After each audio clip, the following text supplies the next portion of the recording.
Hi, faceless ആണ്. വയനാട്ടിലെ അടിസ്ഥാനമാക്കി ഇന്ന് ഞാൻ കണ്ട കുറച്ച് കാര്യങ്ങൾ, അതിലേറ്റവും ഇമ്പോർട്ടൻ്റ് അതിഥി എന്ന് പറയുന്ന ഒരു കൊച്ചുകുട്ടിയുടെ ബുക്കിൽ എഴുതിയ വാചകങ്ങളായിരുന്നു. അവൾ ഇങ്ങനെയാണ് ബുക്കിൽ കുറിച്ചു വെച്ചിരുന്നത്: ഇന്ന് സ്കൂൾ ലീവായിരുന്നു. ഉച്ചയ്ക്ക് അമ്മ TV വെച്ചപ്പോഴാണ് ഞാൻ വാർത്ത കണ്ടത്. വയനാട്ടിലെ മേപ്പാടി എന്ന സ്ഥലത്ത് ഉരുൾപൊട്ടലുണ്ടായി. ആ നാട് മുഴുവൻ വെള്ളത്തിനടിയിലായി. ഒരുപാട് ആളുകൾ മരിച്ചു. കുറേ പേരെ കാണാതായി. കുറേ വീടുകൾ പൊട്ടിപ്പോയി.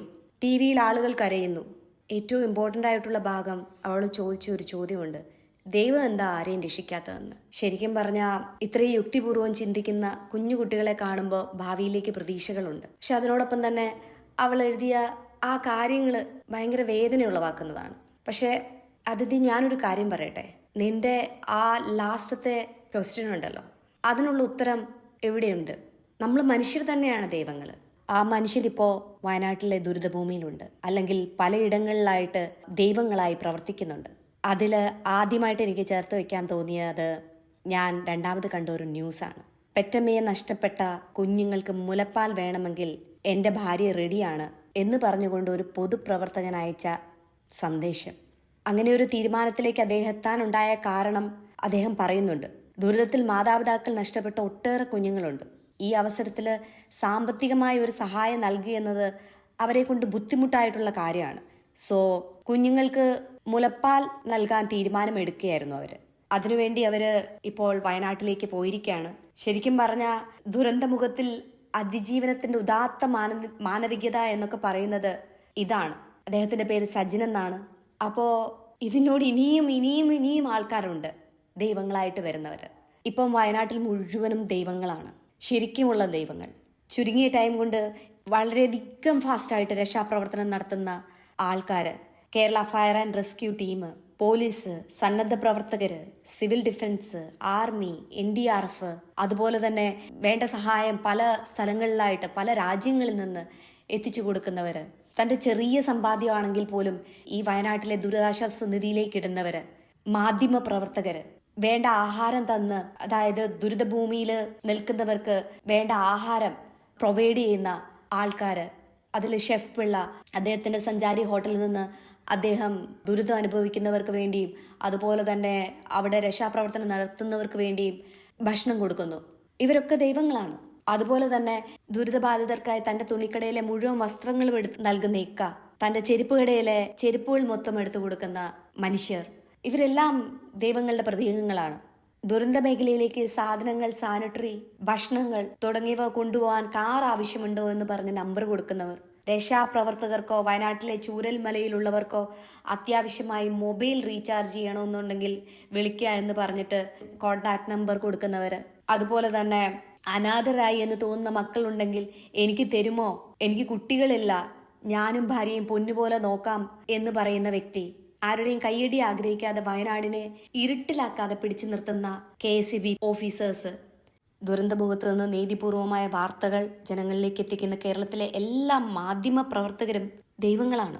8 മാസം പ്രായമായ കുഞ്ഞിനെ ഉയർത്തിപ്പിടിച്ച് മണ്ണിൽ പൊതഞ്ഞു നിന്ന മൊയ്തു, തൻ്റെ കൈക്കുഞ്ഞിനെ കൊണ്ട് മരത്തിൽ മണിക്കൂറുകളോളം തൂങ്ങി നിന്ന അമ്മ, അവരെ രക്ഷിച്ച രക്ഷാപ്രവർത്തകർ, ഇവരെല്ലാം ദൈവങ്ങളാണ്.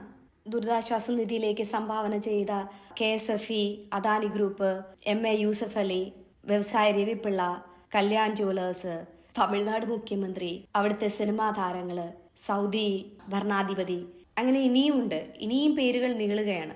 തൻ്റെ ചെറിയ സമ്പാദ്യത്തിൽ നിന്ന് വരെ ദുരിതാശ്വാസ നിധിയിലേക്ക് സംഭാവന ചെയ്യുന്ന വ്യക്തികളുണ്ട്.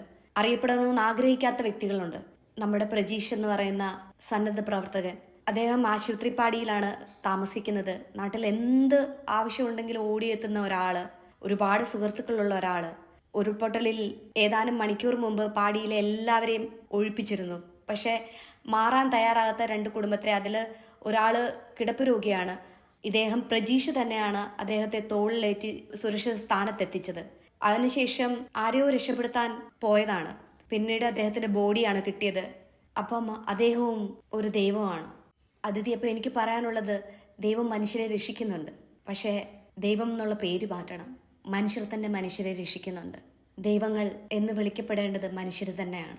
വേറെ ചില കാര്യങ്ങൾ എൻ്റെ മനസ്സിനെ ഭയങ്കരമായിട്ട് വിഷമിച്ചു. അതായത് ഇങ്ങനെയുള്ള നല്ല കാര്യങ്ങൾ വരുന്ന ന്യൂസിനടിയിൽ വരുന്ന ചില മനുഷ്യരുടെ കമൻറ്റുകൾ, ചില കമൻറ്റുകൾ, ഇത് നിങ്ങൾ പബ്ലിസിറ്റി സ്റ്റണ്ടിന് വേണ്ടി ചെയ്യുന്നതല്ലേ, നിങ്ങൾക്ക് ഇത് രഹസ്യമാക്കി ചെയ്തുകൂടെ, പിന്നെ അതുപോലെ തന്നെ വലിയ വലിയ തുകകൾ നൽകുന്ന സമ്പന്നരായ വ്യക്തികളുടെ ആ ന്യൂസിൻ്റെ അടിയിൽ വരുന്ന കമൻറ്റുകൾ, ഇത് നിങ്ങൾ ടാക്സ് ഫ്രീ ആക്കി കിട്ടാൻ വേണ്ടി ചെയ്യുന്നതല്ലേ, ചാരിറ്റി എന്ന് പറഞ്ഞ് എഴുതിത്തള്ളാൻ വേണ്ടി ചെയ്യുന്നതല്ലേ. ആക്ച്വലി അവർക്കതിൻ്റെ ആവശ്യമുണ്ടോ? അവർ ഇത് കൊടുത്തില്ലേലും വേറെ എന്തെങ്കിലും കാര്യങ്ങൾ, അവർ സമ്പന്നരല്ലേ, അവർക്ക് വേറെ എന്തെങ്കിലും കാര്യങ്ങളിലൂടെ തന്നെ ഈ ടാക്സ് വെട്ടിപ്പ് നടത്താമല്ലോ. അപ്പോൾ ഇത് കൊടുത്തത് ഒരു നല്ല കാര്യമാണ്. ഇതുകൊണ്ട് ഉപകാരം ഉണ്ടാകുന്നില്ലേ? നമ്മൾ അതല്ലേ, അതിൻ്റെ ഫലമല്ലേ നമ്മൾ അറിയേണ്ടത്. അവർക്ക് എന്ത് കിട്ടുന്നു എന്നുള്ളതിനേക്കാൾ ഉപരി നമ്മൾക്ക് അത് എത്രത്തോളം, ആ ദുരിതം അനുഭവിക്കുന്നവർക്ക് എത്രത്തോളം ഫലം കിട്ടുന്നു എന്നുള്ളതല്ലേ നമ്മൾ അറിയേണ്ടത്. പിന്നെ ശരിക്കും പറഞ്ഞാൽ ഷെഫ് പിള്ള ഇതിനുള്ള ഒരു ഉത്തരം കൊടുത്തിട്ടുണ്ട്. ഇതുപോലെ അദ്ദേഹത്തിൻ്റെ റെസ്റ്റോറൻറ്റിൽ ആഹാരം ദുരിതം അനുഭവിക്കുന്നവർക്ക് വേണ്ടി കൊടുത്തപ്പോൾ അതിൻ്റെ അടിയിൽ വന്നടിച്ചു, മാർക്കറ്റിംഗ് തന്ത്രമാണ്, അത് റീലാക്കി ഇടുകയല്ലേ, നാണല്ലേ നിങ്ങൾക്കെന്ന്. അപ്പോൾ അദ്ദേഹം പറഞ്ഞൊരു മറുപടി ഉണ്ട്, മാർക്കറ്റിംഗ് നടത്താനാണെങ്കിൽ വേറെ എന്തെല്ലാം വഴികളുണ്ട് എനിക്ക്. ഞാൻ ഈ ചെയ്യുന്ന പ്രവൃത്തി സമൂഹത്തിലേക്ക് എത്തുമ്പോൾ, അതിപ്പം എങ്ങനെയാണെങ്കിലും സമൂഹ മാധ്യമങ്ങൾ വഴിയാണെങ്കിലും എങ്ങനെയാണെങ്കിലും അത് എത്തുമ്പോൾ മറ്റൊരാൾക്ക് അതുകൊണ്ട് ഞാനും എന്തെങ്കിലും ചെയ്യണം എന്ന് തോന്നാനുള്ള ഒരു മനസ്സുണ്ടാക്കി കൊടുക്കുമ്പോൾ അതൊരു നല്ല കാര്യമല്ലേ. അപ്പോൾ ദയവ് ചെയ്ത് കമൻറ്റുകളിട്ട് അതിഥിക്ക് സാത്താൻ ആരാന്ന് കാണിച്ചു കൊടുക്കരുത്. ദൈവം ആരെന്ന് കാണിച്ചു കൊടുക്കാൻ നിങ്ങൾക്കും പറ്റും. ഇങ്ങനെയുള്ള മനസ്സോടുകൂടി ചിന്തിക്കാതിരുന്നാൽ, ഇങ്ങനെയുള്ള കമൻറ്റുകൾ ഇടാതിരുന്നാൽ നിങ്ങളും ദൈവങ്ങൾ തന്നെ ആകും. പ്രകൃതിക്ക് ഒരു പക്ഷേ കേരളത്തെ തോൽപ്പിക്കാൻ പറ്റുമായിരിക്കും, പക്ഷേ നമ്മളെപ്പോലുള്ള ദൈവങ്ങൾ അല്ല, നമ്മളെപ്പോലുള്ള മനുഷ്യരുള്ളിടത്തോളം കാലം ഒരിക്കലും പ്രകൃതിക്കത് സാധിക്കില്ല. കാരണം നമ്മൾ തിരിച്ചു പിടിക്കും, നമ്മൾ കൂടെ ഉണ്ടായിരിക്കും. അപ്പോൾ ബൈ.